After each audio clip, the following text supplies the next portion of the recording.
Welcome to the Jack Westin MCAT podcast with your hosts, Michael Maleka and Molly Hudash. Hello, everyone, and welcome back to the Jack Westin MCAT podcast with your hosts, Mike and Molly. We've got a very, very exciting episode today. It's actually going to be the first content-based episode that we have ever done, which is super fun. Exciting. And we hope you're excited because we picked arguably the hardest topic to teach without visuals in MCAT scope. We right? were like, we could do this easily, or we could just go straight to 100. Or which we I could love go that we did straight to hard mode. Yeah. Mike, tell the people what we'll talk about today. Thank you so much, Molly. We are talking about fluids, which you probably already know that from the title of this, but you probably knew what we were talking about. But or fluids, from last episode. Or from last episode, which if you haven't checked it out, check it out. Where we're going to dive into applications of fluids. We're going to be talking about these concepts and understanding them. Because from what we know, right, like the biggest difficulty with fluids, the reason people find fluids hard is because we memorize these equations and we're like, when do I use what? That's probably the biggest thing. It's like, how am I supposed to know which equation am I supposed to use? It's because we don't approach fluids with a perception of understanding them. So our goal for today is to focus on understanding fluid dynamics, specifically about flowing fluids, about how we can calculate pressures, because that's really what the MCAT is focusing on. They're focusing on these fluids when they're going, what's the change in their pressure depending on specific areas, change in their flow rate, change in their velocity. The MCAT cares about these, so it's our job, our role, and our goal for you to understand. Ooh. Yeah, I know. That was good. That just came off the dome, and I'm rolling with it. To have you understand, because fluids applies to so many things. I mean, Molly, where do we see fluids like in the world around us? We literally see fluids everywhere. And to be honest with you, this is, I think, why fluids become so difficult for the MCAT, because you're expecting to see water flowing through a pipe when you're talking about MCAT fluids, right? Because that's how oftentimes it's taught in like a physics textbook, right? Water flows through the pipe changes diameter or radius. What does that mean for the flow rate or for the pressure or the speed, right? Based on the cross-sectional area. It's like, okay, I think people can conceptualize physics in that way, but really the MCAT loves to teach fluids through the lens of something completely different, right? And I think a lot of us can understand, okay, water flowing through a pipe, pretty similar to blood flowing through a blood vessel. Sure. Yes, blood is also a fluid. It's flowing through our blood vessels, very similar, definitely an application. But even things like your respiratory tract, right? Keep in mind, and we'll talk about this in a moment, gas is a fluid too, right? So we could be talking about the circulatory system. We could be talking about the respiratory system. We could be talking about the kidneys and how those work. We could also talk about other things in a medical context like IV bags and syringes, right? It's everywhere. Right. Why do they have to be so high up versus like farther down? There's a reason. Hydrostatic pressure. Yeah. Which we'll get into. Yes, but I feel like it's also important to acknowledge, right, every single one of these subjects or topics within the MCAT scope is huge, right? We like to say in the MCAT community that the MCAT is a mile wide and an inch thick, meaning there is a lot of material that you need to be familiar with, but you don't need to be a physicist in order to succeed on the MCAT, right? So our goal for today is not to turn you into a physicist. It's to help things click for you, right? So we're going to be sharing the material, yes, but then also as many applications as we can to get you to visualize this stuff and to help you understand it, right? So that you can recognize it even when they throw in a context that you've never intentionally sat down and studied. So like Mike mentioned earlier, today we're going to focus as much as we can on fluid dynamics. So like, what is a fluid, but then how do fluids flow? We will not cover every single topic that could possibly be applied to fluids. We'll be here for 8 hours, probably. Yes. And if you want all that, definitely check out our AAMC outline or our course lecture on fluids, both of which are absolutely amazing. But today, I think personally, we're picking out the hardest things within fluids, and 100%. That's our topic. Right. We're gonna build up to things, but we're gonna touch on Bernoulli's continuity, maybe even touch on poisois a little bit. Like these things that when we see them, our heart little flutters a little bit. But again, by the Yep. end, our goal is that you can now know how they're applied, and whenever you see a fluids question in the future, you know what you should be using. So let's start off then. Very, very basics. We're going to be Yes. talking about what even is a fluid. I think this is kind of something that I think is probably one of the bigger misconceptions because whenever we think fluid, easy think water.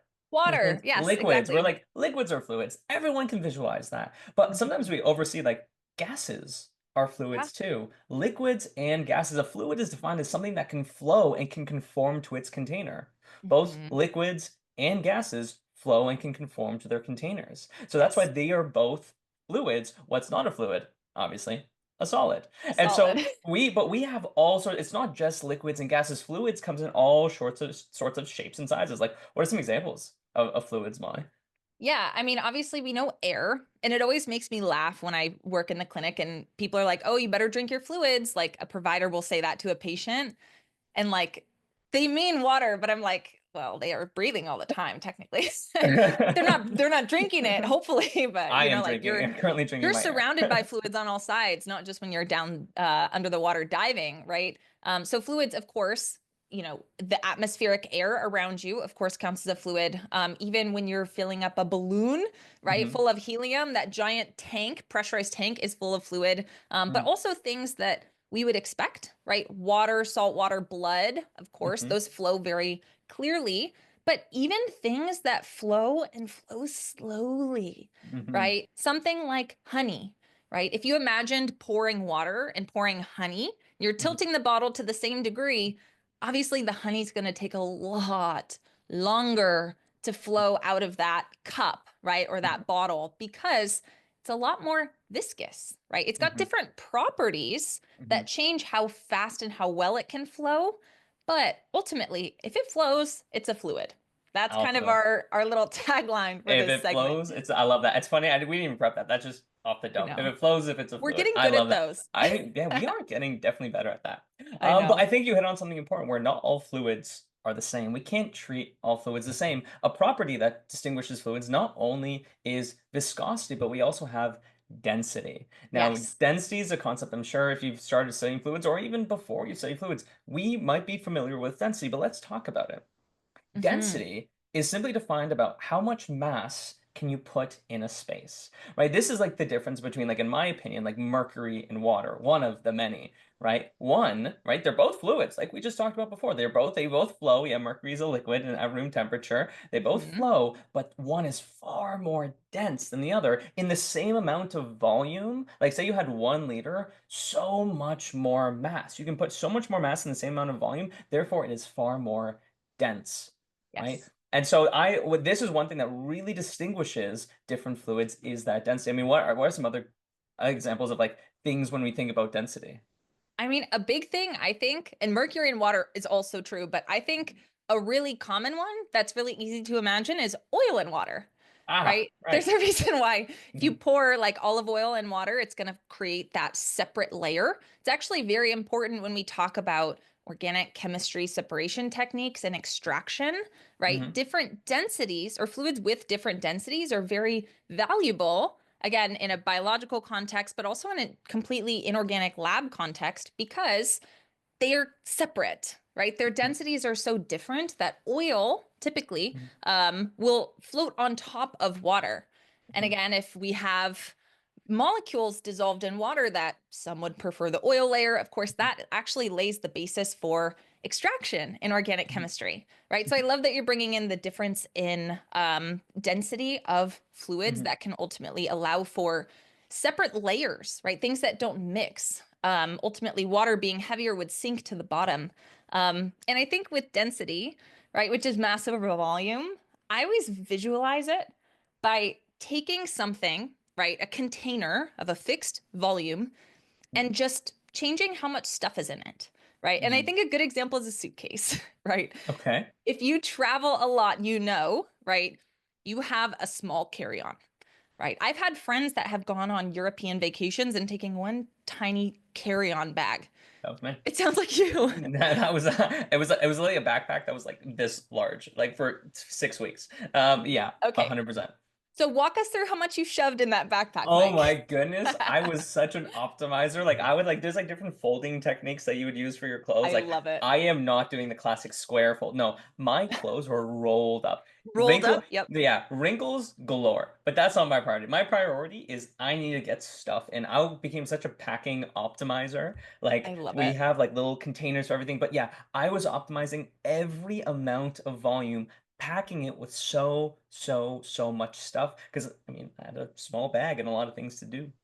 Hmm. Mm. See, when I travel, I'm a chronic overpacker, but I haven't yet been forced to condense as much. Hmm. So let's think about if Mike and I both had a suitcase of the same size, Hmm. right? Same size, same volume, right? Mike's is going to be a lot denser than mine because he is the Hmm. packing optimizer man. And Hmm. I am oh shoot, I have to leave in, 3 hours, throw everything that Let's I throw have, everything. sit on it, try and get it to close.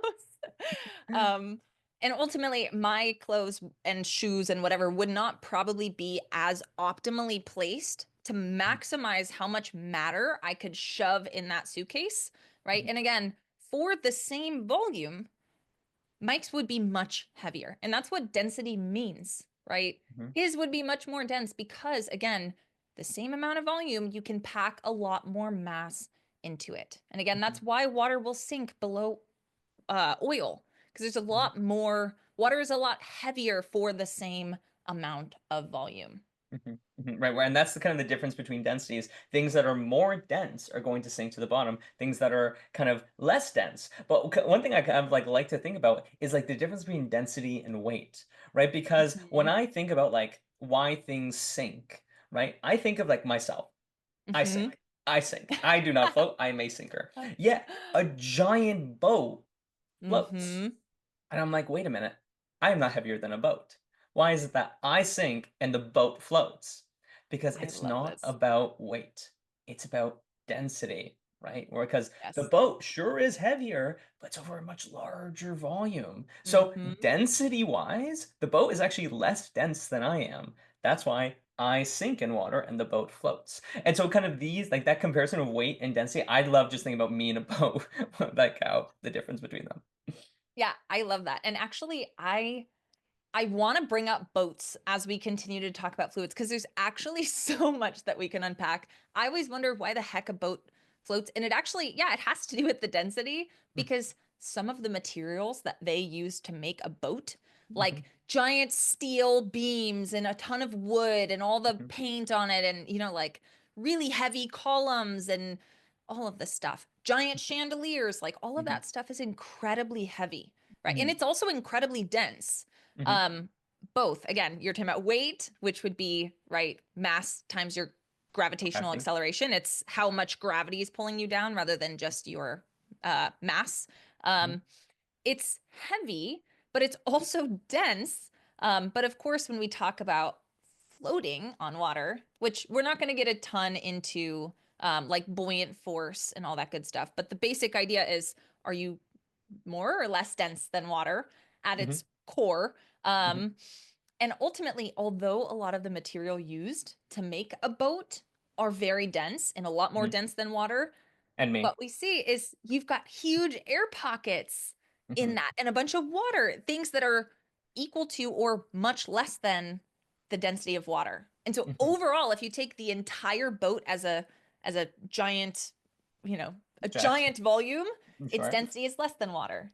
Mhm. So it's really cool. Like, why does a boat float? Yes, the materials used to make it are much more dense than water, and therefore you'd expect it to sink, because the boat is not just a pile of construction materials because of its Mhm. shape, because of the air pockets within it, it actually is much less dense than water, Right. which is why it Which floats. It's and I sink. Yeah. that's why it floats and you sink. Yes, Yes. exactly. So, and again, I love that because again, I think a common mistake, I mean, you and I see Molly, is like, Yeah. oh, heavier things sink, right? But Yes. that's not quite always the case. That's not the reason it sinks. Yeah. But again, when we're talking about fluids, we're talking about density, but something that the MCAT loves talking about, especially in fluids, is pressure. Right, Yes. we love talking about pressure. Of course, when we first start learning about pressure, we learn it in like a normal physics context. Like pressure is force over area. how much Hmm. force can you apply over a certain area? Like when I have a few examples that I think of when I think about like what constitutes more or less pressure. But like, I mean, Molly, what are the kind of things like when you think compare pressures, what comes to mind? I always think about trying to cut something in half, right? Mm, If you tried to cut a watermelon in hmm. half with a steak knife or like a, I don't know, what is the proper knife to cut a watermelon? You I think guess a I would steak know? knife is for You steak. think you think I would know? Is there a proper is there a proper Let's watermelon go cutting? all out. Let's go with the straight up like machete. Wow, wow, you really Let's went just for go it. crazy, right? So a giant knife, right? Mhm. Versus like a baseball bat, Mm, right? Which one is going to cut the watermelon into two pieces, right? Imagine taking a baseball bat to a watermelon. The mhm, watermelon's just going to explode, right? mhm, Like you can apply a lot of force to it, the same amount as that knife, but ultimately you're not going to split it in half, right? And it's because what you were saying, pressure is force over area, that that baseball bat is taking up a much larger area than the mhm, knife that's very thin, very sharp, right? mhm, That's able to slice right through the watermelon. So, mhm. Mike, in that situation, which one, how would we compare the pressures? Well, I thank you for asking. Well, I think a key thing that you've said that is important to know is that we applied the same force in each one. You Mhm. use the same force in the baseball bat, same force in the machete, kind of extreme. But yeah, we had so much different outcomes because we have to look at the area that we're applying it. Remember, pressure is force over area. The Mhm. machete has a much smaller surface area that's being applied to the watermelon, whereas the baseball bat is a huge area that's facing that watermelon. Yeah. So it's huge, right? And so Yeah. that's why the machete would have a much higher pressure because at the Mhm. denominator, right now we're talking about some math a little bit, that area in the denominator is much smaller. It's like you're Yes. dividing by a smaller number, the number gets much larger. So between the two, the machete would have a much higher pressure as compared to the baseball bat. Again, one's very destructive. I'm like imagining smashing a watermelon with a baseball bat, but one is much more clean because it's much more precise the pressure that it's applying. Yes.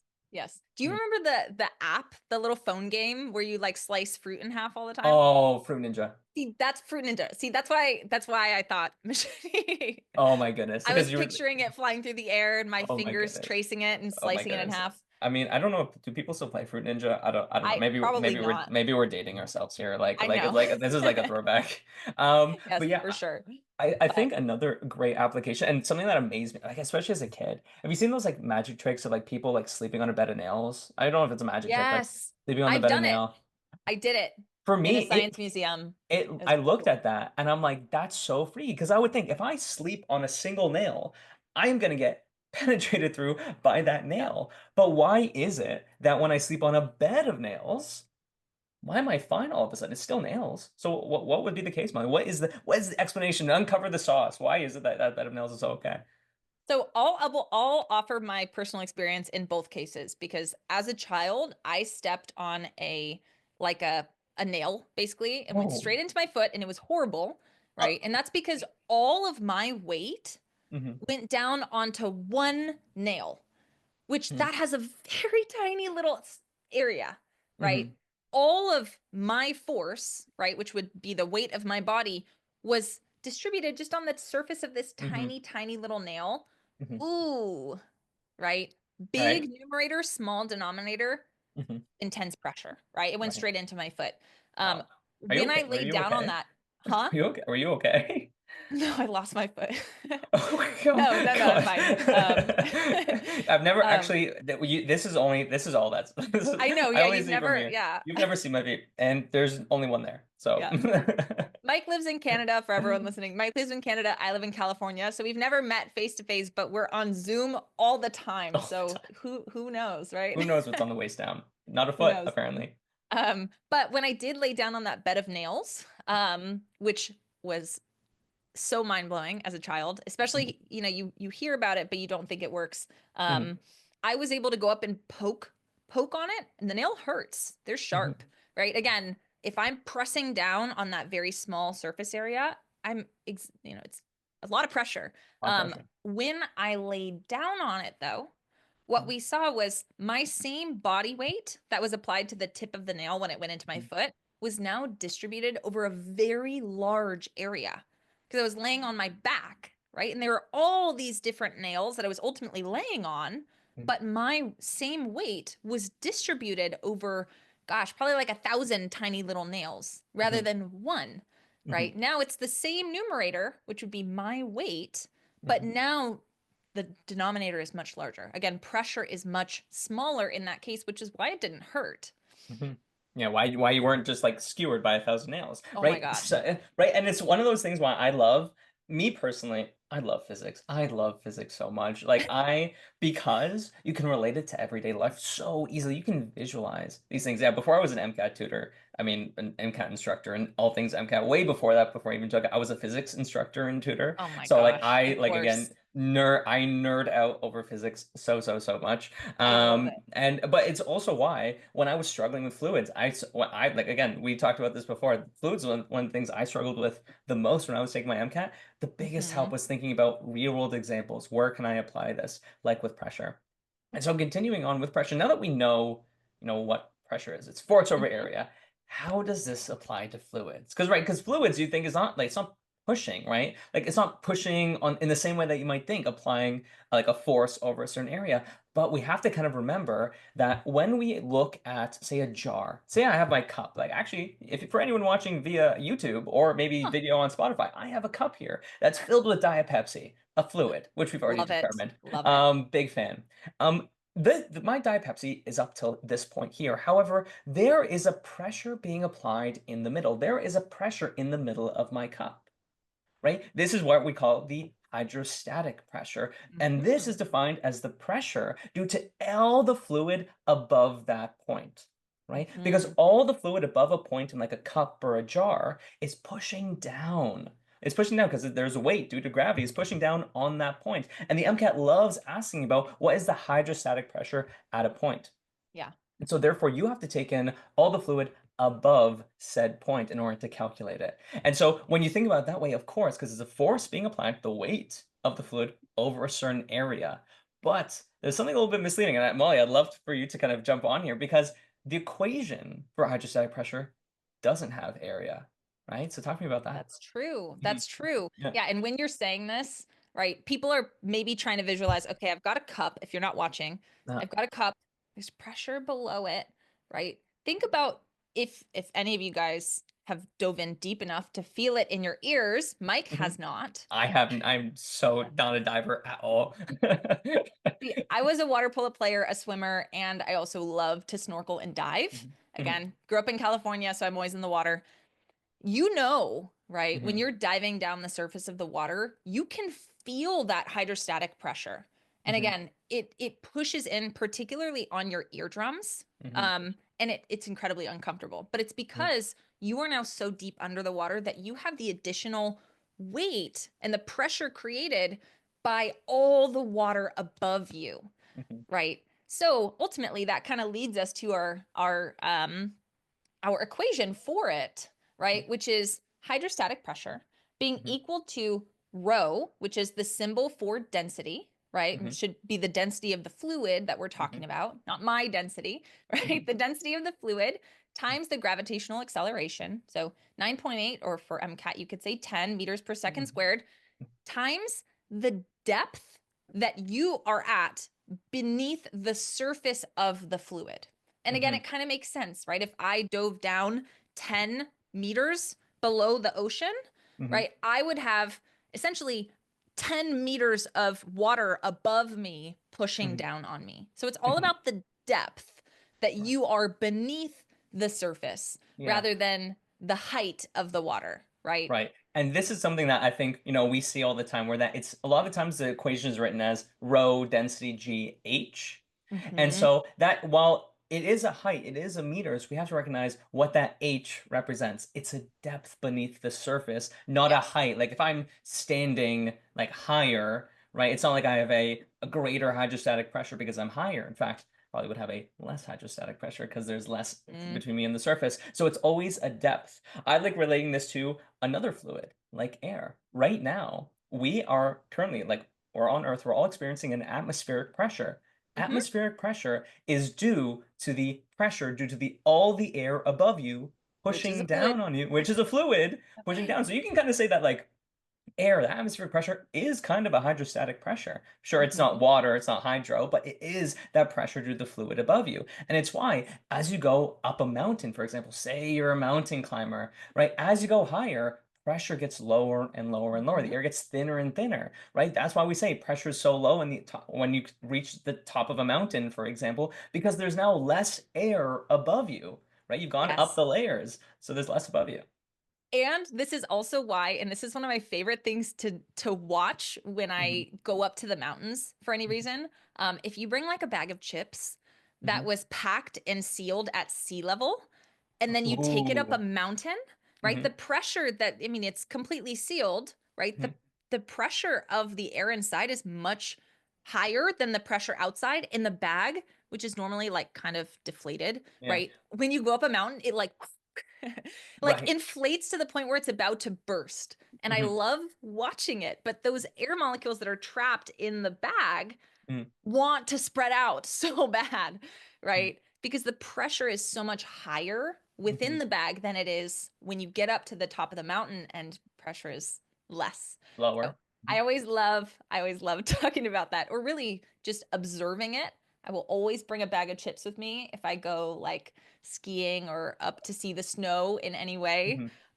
because I love to watch it Right. just poof out like Yeah, crazy. purely for physics purposes, not to eat the chips, not by any means. I just No, why would I of ever course eat not. chips? Of course Would not. never eat an entire family-sized But bag of chips in one sitting. yeah, never me. Definitely not me. But yeah, but this is the idea, like, and really why I love, like, really understanding what hydrostatic pressure is because when we get questions about hydrostatic pressure, the problem is, like, when we first learn it, we think, oh, equation. Let me just use Mhm. equation. But a lot of times, if we don't actually understand that it's really just the pressure due to all of the fluid above a certain point, we don't know when to apply it. We don't know how we're supposed to apply it, or we can make mistakes, like using h is the height above a Yes. certain point.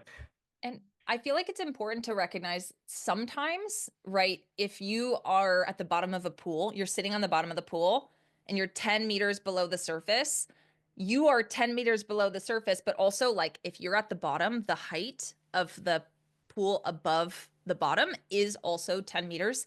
Mhm, Imagine though there's a 5 meter tube, right? mhm, And maybe you are measuring at 2 meters, right? mhm, If you were looking at height, right, between the ground and you, that's 2 meters. Height is mhm, 2 meters, right? mhm, But that would be from the ground to you, mhm, right? You are really 3 meters below the surface of the water. Okay, so mhm. I think it conceptually makes sense why we're using depth, but because so often it's written as rho g h, H. I want to make sure everyone understands this is pressure created from the fluid above you. Mhm. So you need to figure out how far are you from the surface of the fluid, which is your depth, not Which your is depth. height above the ground, Mhm. right? It's depth beneath the surface of whatever fluid you're talking about. 100%. Um, 100%. yes. Yeah. And of course, So it also depends on the density of that fluid. So one course. of the things that I like to bring up, because you said Mhm. atmospheric pressure, you say it's 1 atmosphere, right? Mhm. Of Makes course. sense. Pretty Mhm. good. Mhm. It's 1 atmosphere.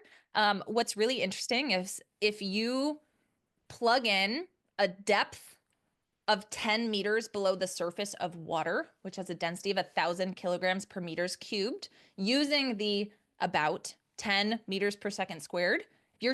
If you're multiplying all these things to calculate the hydrostatic pressure of you 1 or 10 meters below the surface of the water, it's actually an atmosphere. I love Whoa. talking Wow, about that's a that. cool one. That's a Isn't cool that one. cool? So, Right. because it's basically 1,000 Mhm. times 10 times 10, Mhm. right? Which is Which is 100,000 100,000 pascals, which is 1 atmosphere. atmosphere. So every extra 10 meters you dive under the surface of the water, you're getting essentially an extra atmosphere of pressure. Again, the Mhm. key difference there is air is so much less dense than water, Mhm. right? Think of how far we are below the atmosphere, Sure. right? That Right. same pressure is added every time you just get 10 10 meters meters deeper. lower in water. I always That's think so that's cool. wild. But also, by the way, really helpful if you get an MCAT question that's like a diver dives down 20 meters below the surface, 2 atmospheres extra, right? Right. That Right. it's just a calculation, little speeds things up. Shortcut, of course, right? Because timing is a huge part of this exam. So whenever we Yes. have the opportunity to take like, again, I don't want to call these shortcuts because I don't like the word shortcut because it feels like I'm cheating when I use a shortcut. And Yes. shortcuts, I've seen so many shortcuts go wrong because we didn't Hmm. understand the initial concept so that we can take a shortcut. When these kind of like tricks that we can use in order to speed up the time. Because again, calculations, imagine calculating all that, not knowing what the answer would be, would take forever. So 100% having these kind of things in our back pocket are always great things to remember, but also understanding the foundational principle. That's always the key. But Love it.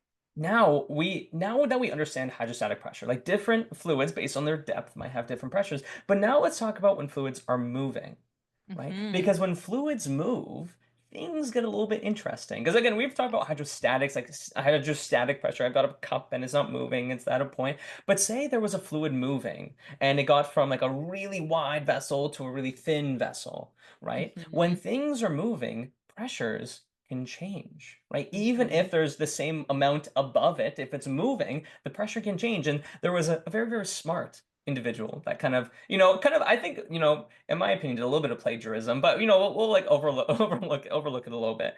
And that was Bernoulli, right? When I say the word Bernoulli, I know somebody just got a shiver down Yeah, their spine. everyone. It's like, oh my, Collective right? sympathetic nervous system activation. Because we think about that equation and we're like, oh my goodness, that's a super long equation. I have to memorize that. Like, how do I use that? Like, when do I use that?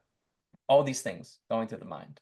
But what's super foundational is understanding what it really is, right? Bernoulli's equation is just a conservation of energy equation. That's really foundationally what it is. That's Is all that it is. why it's plagiarized? That's why I'm saying it's plagiarized. He literally Yeah. just took conservation of energy and said fluids, and then Yep. that's all Bernoulli did. Literally. But we can use that. Like again, I'm saying, but that's not actually historically what happened. But again, I use it to remember that it's just conservation of energy. But we can use that idea in order to know when to apply it. So the equation, and maybe I'm going to jog some memories here, is the pressure at point one plus 1/2 rho v squared plus rho g h, and this h, again, a little bit different from the one we mentioned before, represents height, not depth, equals the same thing on the other side. Pressure at point two plus 1/2 rho v squared plus rho gh at point two. Some of these values might look a little bit familiar, but not exactly the same, right? Because Yes. you have pressure plus that 1/2 rho v squared. Molly, what does that kind of look like? What's that kind of 1/2 rho v squared? It kind of sounds like 1/2 mv squared, which would Right, be which kinetic energy. right. And so this is not, and again, we on make it clear, this is not an energy. It doesn't come out to Mm. joules, but a great way to think about it is this is the kinetic energy of the fluid or the energy density of a fluid, Mhm. right? Yeah. Because again, the units come out to be pressure, but a great way to think about it is it represents the kinetic energy of the fluid at that point, but it is not a joule. But Yeah. then we have the next value, which is rho g h. Hmm. What does that kind of remind about? Rho GH, Well, let's follow the same pattern, right? right? Before we just switched out the rho for an m, right? Hmm. If we do the same thing, it's mgh. That sounds a lot like our gravitational potential energy. Right. And it represents the same thing, but really it's the gravitational potential energy of a fluid or the energy density Yeah. of the fluid. And Energy so, per unit volume. right, because that's all they really did, just divide by volume. Literally But divide again, everything by volume. that's legitimately what they did. Yeah. But really, and then put their name on it. But really, we can think about them using our energy terms. If we have a fluid going from a high point to a lower point, we know the gravitational potential energy must be different because the heights are different. And now here's where might have noticed that we made a really great, like really big stress on the rho gh about that Yes. h value because one thing we see is that because it's rho gh, a lot of times we see that we think this is a hydrostatic pressure, but there's a key difference from what we just Hmm. talked about with hydrostatic pressure with this rho gh. The previous hydrostatic pressure that we just talked about was a depth, right? Yes. This rho gh, h here does represent the height because as you get higher off the ground, gravitational potential energy increases. So Yes. while this rho gh again looks the same, it is not the same, right? Because Yes. before it was depth, now it is height because again, it's the amount of or the density of gravitational potential energy. And so really, this equation is pressure plus how much kinetic energy you have plus how much energy, gravitational energy you have is the same as the other side, which is just conservation of energy at the end of the day, right? Mhm. And I think so, oh, sorry, go one of ahead. the things that we were talking about that I think really helps illustrate this point of H versus Z, Hmm. right? The fact that this is gravitational potential energy density or of a fluid was the example you were talking about of a like a pipe that maintains the same pressure, like fluid pressure, right? Or sorry, actually, it maintains the same size, Hmm. right? And it's moving at the same speed, right? Hmm. But if this pipe suddenly goes up, let's say 10 meters higher, right? It Hmm. curves and goes upward, right? We see the pressure change. I'd Hmm. love if you could walk us through that. Right, absolutely. Because this is what relates to Bernoulli's equation. If we have 2 points of a pipe, and a pipe is at a lower point, and we know it's the same area, therefore it's the same velocity, and we'll talk about continuity in a second. And then it gets up higher, as long as it's the same, going the same speed, it has the same kinetic energy. So because it's on both sides of the equation, we can cancel it out. And so Hmm. at the end of the day, this equation becomes pressure plus gravitational potential energy at point one equals pressure plus gravitational potential energy at point two. Now we know because it's gone up, has the gravitational potential energy gone up or down? It's gone up. It's gone Height's getting up. bigger. It's getting larger, so there is more potential energy. But therefore, for the equation to be true, pressure must decrease, right? Hmm. That's what Bernoulli's equation is talking about, where in order to keep conservation of energy true, pressure can change in depending on what else has changed, right? So Hmm. that's how the change in gravitational potential energy can also change the amount of pressure as well, because everything has to stay the same. I love it. And I also love while walking through that that you demonstrated how in many cases, Bernoulli's equation does not have six total terms, right? Three on each side equal to each other. Mhm. In the vast majority of Bernoulli's equation calculations, at least two terms will cancel out or Mhm. will be equal to zero, right? Right. At least two terms will be gone, right? If you ever have like pressure plus the kinetic energy density plus the gravitational potential energy density equals the second Same thing. pressure and the second kinetic energy density and the second gravitational potential energy density. Oh my gosh, that's a mouthful. If you ever have all of those, like six different terms that you're adding and manipulating, you You've missed probably something. missed something, right? Because Absolutely. always, pretty much always, for the 99% of the time. MCAT, Yeah. I would say, and okay, I I would don't say want you're to say right. I 100%, would say you're right. Yeah, yeah. 99.999% of the time, at least two of those terms will either Yeah. be equal to each other and therefore they'll go away, or you can define your heights and your reference points to make something or multiple terms equal to zero. Right. Okay, Right. so you should not have the most complicated math question.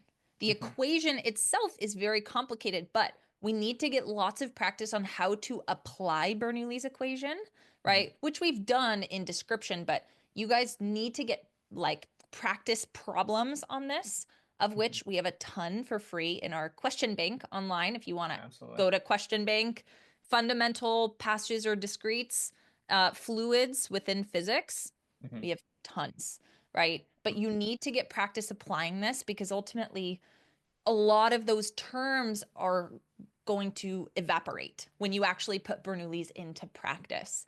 Right. Right. I like bringing that up just because I think it makes it a little less scary Right. for a No, student thinking of how to apply this. I totally agree, right? Because Yeah. this is one of those great examples, and I talk about this all in my course. If you and I have like one saying, it's don't memorize, right? Among Yes. other things, wrong with intentionality, if anyone's listening, right? To be intentional, but it's It's all also to about not memorize, intention. being intentional. But that kind of goes hand in hand with not memorizing, Yes. because a True. big difficulty with Bernoulli's is if we try to memorize this equation, we don't understand these nuances. We don't understand that, oh, this is gravitational potential energy. Well, if they're at the same height, that cancels out. Or if they're at the same speed, kinetic energies cancel out. These nuances are what makes the difference on the MCAT, which turns a question from taking 4 minutes to taking maybe 30 seconds, right? Hmm. Because we understand these equations and their uses, we can do these things to make our lives so much easier. And it kind of just goes back to we don't memorize things, we understand them so we can actually apply them, Yeah. right? We Yeah. learn and we don't study. I I love that love it. saying. I love Yes, that and saying. it does come back to intention. You're right, which is our other saying. Okay, so we have a lot of different things that we could talk about in the context of Bernoulli's, but there's one more thing, there's one more application that I want you to walk us through, Mike, Mhm. because you get so impassioned when you talk about it, and I just love it so much, and students will too, which is airplane wings. Oh my goodness, Tell airplane us why wings. airplanes fly, Mike. I'm a huge plane nerd. It's funny because some of my best friends are pilots. And so like Uh-huh. I love planes are so cool. But if we think about a wing, wings are so intentionally designed. They're so Hmm. intentionally designed because wings are made, like if you think about a plane wing, wings are made so that when air passes above and below the wing, they're in a shape where the air on the top of the wing is actually traveling faster than the air below the wing. Right? And there's not that much of a height difference, but there's a very big speed difference. So the air traveling above the wing much faster than the air below. But if we think back to Bernoulli's, right? If we think back to Bernoulli's and we think, okay, so their heights aren't really that much different. So because they're about the same height, we can cancel it out. Our Bernoulli's equation has just become pressure plus the kinetic energy of a fluid, or the kinetic energy density, equals the same thing on this other side, pressure plus the kinetic energy. Well, if the velocity above the wing is much higher, therefore there's a much higher kinetic energy above the wing. Therefore, according to Bernoulli's, what should be true about the pressure above the wing? Should be lower. It absolutely will be lower. So, and that's the idea where that is what generates lift. A lower pressure above the wing due to a higher wind speed and a higher pressure below the wing due to a slower wind speed will lead to a pressure difference, which actually pushes the wing up. That's what actually generates lift on an airplane. And Love I it. love this example because it's like one of those like real, like I mean we all know what planes are, but how it actually flies is MCAT. Like it's related to things we can understand. A lot of times we think like, oh, planes and spaceships, and we can't understand those things, but we can. We have the tools to, which is so cool. And there's actually a name for this effect, this idea that higher wind speeds or higher fluid speeds lead to lower pressures, right? This is the Venturi effect, right? Which Yes. is a term we need to be familiar with. And but we just derived it from Bernoulli's. It's the idea that higher fluid speeds lead to lower pressures. And you see the Venturi effect all over the place. I mean, Molly, what are some examples that we see them like in the there's so many, and there's one that I really like, but again, there's so many. There are a ton of applications of this. I mean, I think to give you an example of something that you will often see Mhm. would be the actual tube, right? Mhm. When you have water or some fluid flowing through a Mhm. pipe and you have a little gauge sticking up, basically that's allowing fluid to move up it. And then suddenly that pipe gets way narrower and Mhm. you have another little, essentially little tube sticking up where water can flow up, right? And it's Mhm. going to be pushed up by the pressure essentially Mhm. in that pipe at that place, right? Mhm. Depending on its cross-sectional area.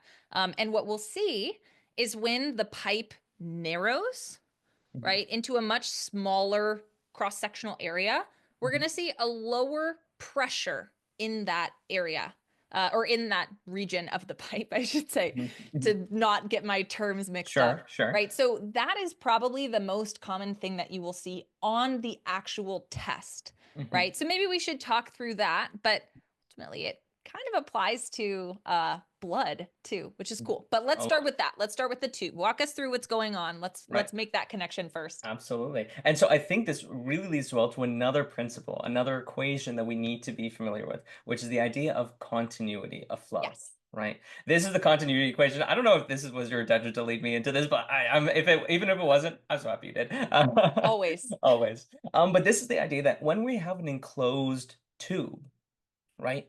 As long as it's an enclosed tube, that means the flow at all parts of the tube are equal.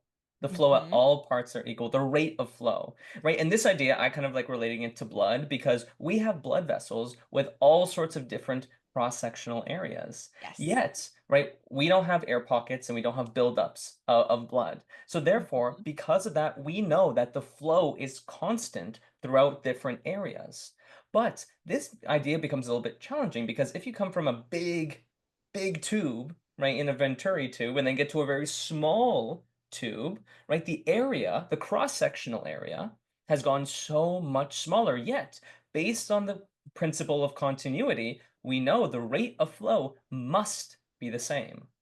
Yes. If you have such a small cross-sectional area coming from a huge cross-sectional area, how possibly, Molly, could we keep the flow the same? Well, the easiest way is to speed up, which is Mhm, going to get us our continuity equation, right? If you mhm, multiply the cross-sectional area times the velocity of fluid flowing through the tube at that cross-sectional area, that will be equivalent to the same amount of fluid flowing through that pipe, but now the pipe has a smaller cross-sectional area. What that mhm, would mean is if your cross-sectional area is getting smaller, your velocity must be bigger than it was before, right? So you're mhm, moving faster.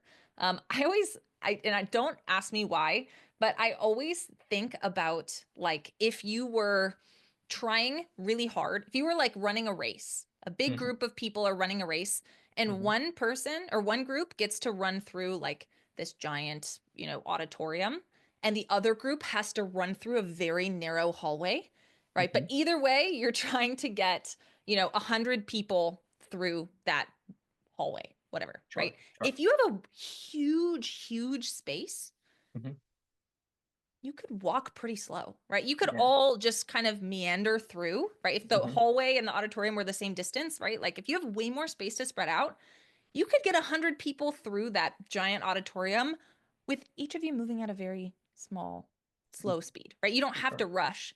The Mhm. people that are moving through that tiny, narrow space are going to have to be booking it if they want to be done in the same amount of time, right? Because Mhm. their area is so much smaller. Smaller. To Yeah. get 100 people, even if Mhm. it's just like, 100 yards, if they need to cover all that distance and they have to basically go in single file line, each person better be sprinting Mhm. if you want to get through in the same amount of time.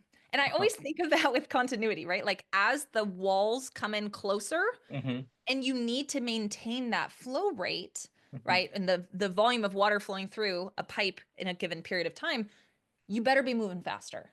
Right? Much, That's much how I always faster. visualize it. Right. No, I love that where it's like I'm thinking about I am in the tube sprinting just to make it in Right? the Just same amount like of as time. fast as you can. Right. But now I love well, now I do, because now we can combine these principles, right? Because let's go back to the Mhm. Venturi tube now, where we went from a larger area to a much smaller cross-sectional area. Well, then we know in that smaller cross-sectional area, because we know of continuity of flow, the fluid is traveling much faster. But now we can think of Bernoulli's if we want to figure out what the Bernoulli. pressure is, right? Because if Yes. this is a tube at the same height, is there any difference in gravitational potential energy? Nope. Height would be the Absolutely. same. That So would be they'd the be exact canceled same. out. And slow. So the equation just becomes pressure plus kinetic energy 1, which is 1 half rho v squared, equals Mhm. pressure plus kinetic energy 2. Because the kinetic energy at point 2, because it's much smaller, is so much higher, right? Therefore, the pressure in that smaller area is much lower, right? It has to Mhm. be, right? And this is how the MCAT expects us to think, right? Combining these principles and using ultimately conservation of energy to get to the answer, which again, why I am now so passionate about it, because I struggled with this principle, right? When I first studied Bernoulli's, I had no idea it was conservation of energy. I just saw this huge equation, was super Yeah. intimidated by it, and I'm like, how am I supposed to know when to use it, what I'm supposed to cross out? But as soon as you think of it from an energy perspective, oh my goodness. Oh my Yes. goodness, it becomes so much more straightforward in my eyes, at least. Oh, for sure. And I remember when I was first learning it, I had heard this was conservation of energy, and I was like, no, it's not. No, I was no. like, No, it's not," because if you do the calculation for 1/2 rho v squared, Mhm. it's literally not energy, right? Right. And that was such a like I couldn't. It's not conservation of energy. Like it's Mhm. not, but it Mhm. is, Mhm. right? I love the idea that this is. I mean, it's 1/2 mv squared, which is kinetic energy, Mhm. but it's with respect to volume. Mhm. Because It's again, a with fluid. fluids, we're Right. not talking about mass of a fluid, we're talking about its density, Mhm. right? Which is mass over volume. Mhm. So this is energy per unit volume, which basically just means it's the energy of a fluid, right? Because Mhm. again, in a fluid, we don't necessarily talk about their mass that often. It's typically the density of that fluid. Right. So that as soon as I realized, Mhm. wait a minute, this is conservation of energy just applied to fluids, I was like, oh, now it all makes sense, Right. Right. right? It But I just had to get past that because it's not a joule. It's not a jewel, It's right? not And a that, joule, and yet it is conservation of energy right. applied to fluids. And in fluids, we care about density and we care about pressure. Absolutely, we do. All right, and it's funny because I remember looking at the derivation. It's why I'm like, oh, this just plagiarism because it just took conservation of energy, divided everything by volume. It's like, hey, look at my new law now. No, no, no, it's just conservation of energy. Yeah. And like I think when you understand it that way, yeah, these problems become so much less intimidating. But what becomes really important, and I think you mentioned this before, Molly, practice. Practice. Yeah. Right. It's not going to be enough to listen to us talking and, messing around with Being fluids. silly. You really, right? It really becomes taking what you've just learned now, right? And solidifying it, right? Go back to your notes and try to apply it to your own notes. Like when you first learned about fluids, right? Try to connect everything and then practice, right? Practice, but practice in the way that we've just described. When you see an application for Bernoulli's, think of it as conservation of energy and review, right? Review and integrate. It will not be perfect. Don't think after today you are now a master of fluids, but now you have the path, you have the roadmap. Start thinking about fluids, to start understanding it so that they doesn't have to be so intimidating anymore. And Yes. that's kind of what our goal in sharing this is. Yes. And ultimately, this is going to be our goal for the next couple podcasts as well. Mm-hmm. Mm-hmm. We saw your guys' comments on YouTube and on Spotify. So many of you guys were asking, like, Mike, Molly, will you please talk about science content, right? Mm-hmm. Like physics, biochem, like, please. Um, we hear it, right? We talked just last episode about how to effectively learn. Mm-hmm. And a lot of what we were talking about is like you truly have to understand it. Mm-hmm. Again, memorizing a fact is not enough to do well on this exam. You have to understand it. You have to put it in different contexts. You have to challenge yourself to apply, right? Mm-hmm. So that is ultimately the goal of episodes like this is can we take a concept, Mm-hmm. usually a tough concept, and can we apply Mm-hmm. our understanding to different contexts, Mm-hmm. right? So that's kind of what we attempt to do here. And I'm excited to get into our other episodes. I But know. before we tell students what we'll be talking about next episode, why don't we do a quick recap of the things Mm-hmm. that we talked about, For right? The sure. things that we talked about, and maybe we'll mention other things they want to study, Sure. right? So lead us So through. What did we say? So we started off with, first of all, defining a fluid. We defined a fluid as Yes. anything that flows, gases, liquids, what flows. Then we talked about what density was, right? How much can you pack in the same amount of volume? We then talked about pressure, what pressure is, and then also how pressure is applied to fluids, about hydrostatic pressure being all the fluid above you Mm-hmm. at that point. Then we talked Mm-hmm. about Bernoulli's quite at length, as well as how continuity of flow relates to Bernoulli's, and then almost essentially derived Venturi effect from that. Yes. And so, but there are some things, especially in fluids, that we didn't talk about because these are things that, didn't flow well into kind of today's, but are still important things to review and understand. So Molly, what were those things that we think students should kind of go and review? So definitely, as far as things that we did not hit on, but that you should at some point, would be buoyancy. And this is kind of funny because we actually did talk a Kind of, little we bit kind of about did. We buoyancy. didn't mean to, but we kind of just did anyway. But we didn't Yeah, we define it didn't like. like give equations and all that good stuff, right? But buoyancy is a good one to look at, right? It has to do with a lot of the topics that we've discussed, especially as it relates to densities. I almost said Hmm. pressure because it's rho, Sure. as it relates to density for sure. And then also hydraulics, right? Hmm. Which very much so applies to our understanding and definition of pressure, right? Hmm. So hydraulics is where you can put, you could push down with your hands on one side of a hydraulic system and you could lift a car. Right. So that's something that we did not unpack in this episode, but is definitely a good one to check in on, especially because when you're doing fluids questions on our website, you'll see some of these topics in there too. So Hmm. those are the really only two topics that we Hmm. didn't directly touch Buoyant on. force, I think, was the we Buoyant didn't really force, touch on buoyant buoyancy. force. Yeah, sure. Yeah. In my mind, I'm like, oh, that's forces. That's totally different. But you're right. It is related to buoyancy, of course. I mean, I would hope buoyant force and buoyancy. Nope. No, No, never mind. Totally no. different concepts, excuse me. Mhm. Yeah, so we went through a lot today. Again, do not forget, yes, it's good to review the material. We have our AMC outline that's available to you guys for free on our website. If you go to the tab on the left, AMC outline, it's basically a written textbook based on the AMC's outline.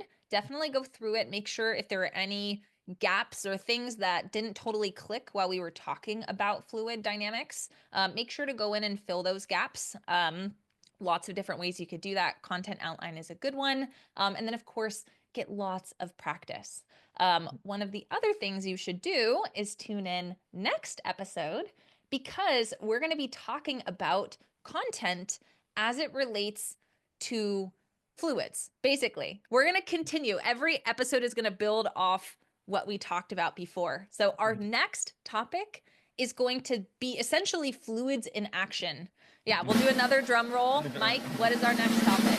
It is going to be the circulatory and respiratory system. We kind of like teased a little bit about those. In post, maybe we'll have some. I don't know.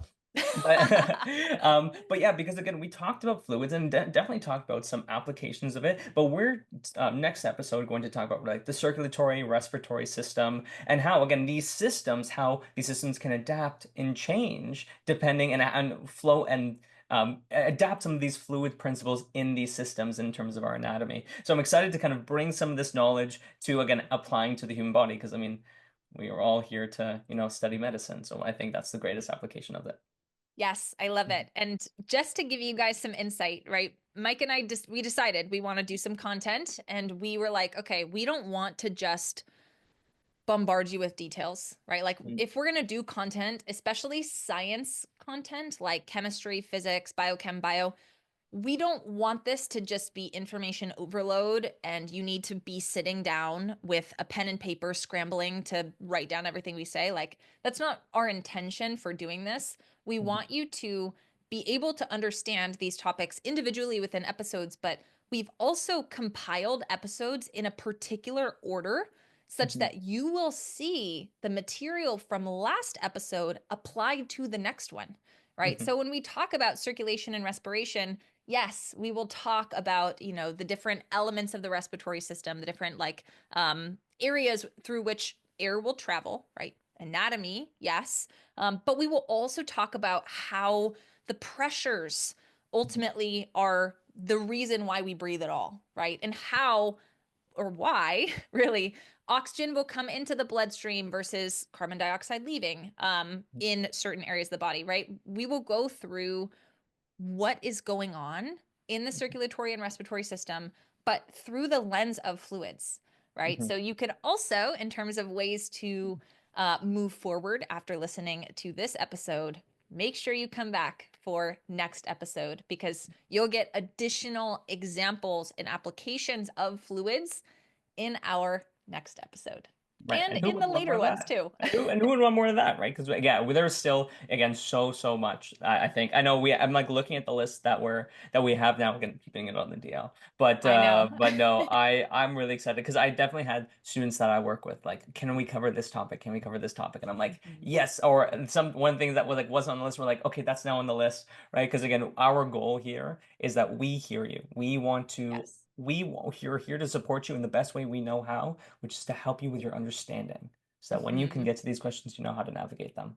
Yes, Mhm, I love mhm, that. That so aligns with our mission here, right? mhm, mhm, Making high quality education more accessible, right? Because mhm. ultimately, our why is we're here to support you, right? Right. Whether you're, listening to us for the first time, whether you've been a ride or die member of our Jack Westin family for years, right? We are here and we are offering as much as we can because we are passionate about helping you achieve your dreams, right? So thank you for being here, for being Mhm, part of this family. I hope that you found this information helpful. I hope you're as excited as we are to take this to the next level in our next mhm. episode. And until then, happy studying. Have a good rest of your insert amount of Of time here time, before the right? next one comes out. Wherever we're seeing you, have a great Yeah. rest of your night, day, Could be night, day, midnight. week, weekend, month, Who who knows? knows? But yeah, no, Yeah. I can't wait to see everyone, or hope everyone tunes in for the next Yeah. episode. Yeah. We'll see you then. And Bye. everyone.